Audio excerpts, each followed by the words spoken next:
Hi, I'm Ann Martin. Today is April 4th, 2023. We're at Providence Mount Vincent in West Seattle, Washington. And today I'm chatting with Ginny Kane, who is my friend. This is Ginny Kane. I am 66. Today's date is April 4th, 2023. We're at Providence Mount Vincent. You and your family have been affiliated with the Mount for many years. Can you tell me how that started? I know when it started because our youngest son, Joey, was born in 1995, and we had 4 kids. We were just starting to get into the weekends of sports, and we thought, okay, we would like to find something to do more community oriented where we could take our family. So we knew about the Mount, so we decided that maybe some people up there didn't have family and might want to have some visitors. We thought, okay, we'll go up and visit. Something that we started on Sunday morning, we just all came up and started to meet people. We didn't know anybody here. And over the years, it was literally years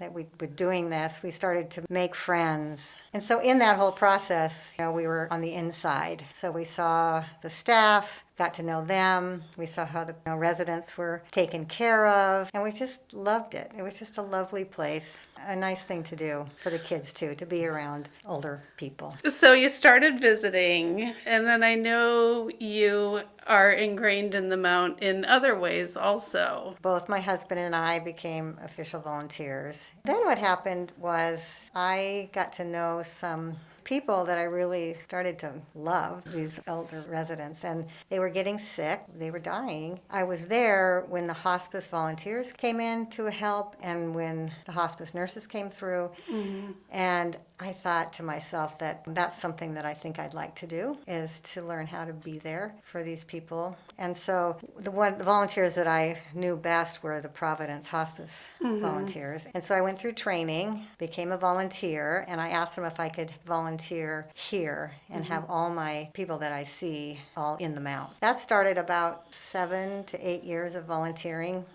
as a hospice volunteer. I would have 2 to 3 people, usually at a time, that were on hospice, and it was wonderful because then I got to, we were on the 3rd floor mostly at the beginning, but then I got to travel through the building and see all kind of aspects of the care here. It's just been wonderful to see how cared for these people are, but I got so much out of being with people at the end of their lives. I was there to be a friend. Yeah. I ended up backing away from that when my mom started aging. I couldn't be as consistent as I needed to be. I backed away from doing that volunteer service. Yeah. You maybe appreciated the service that you had experienced here at the Mount when you did choose to step away so you could be a caregiver for your mom. Right.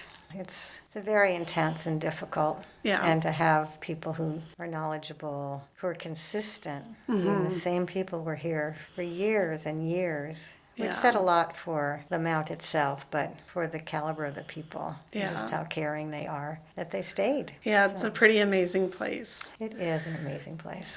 The mission of Providence seems to really resonate with you, caring for the sick and vulnerable. What does it mean to you that you're able to give back so much to this community? I don't even really think of it that way because we've gotten so much here, and it's nice to be able to be part of it. As I get older, I'm thinking, wow, I would really like it if somebody took care of me like this. and people listen to the stories that I have in my head, and maybe they'd learn something. I certainly have learned from the people here. Also, as I get older, I realize that you don't get listened to as much. Kind of invisible, beginning to be invisible as the older I get. I think, dang, I just don't want that to happen to people here because they were thriving members of society too, and they probably would still want to be if they were able to. Yeah. And so give them an opportunity to give back, tell us stories, help us learn what we need to learn. And so it's just been an honor.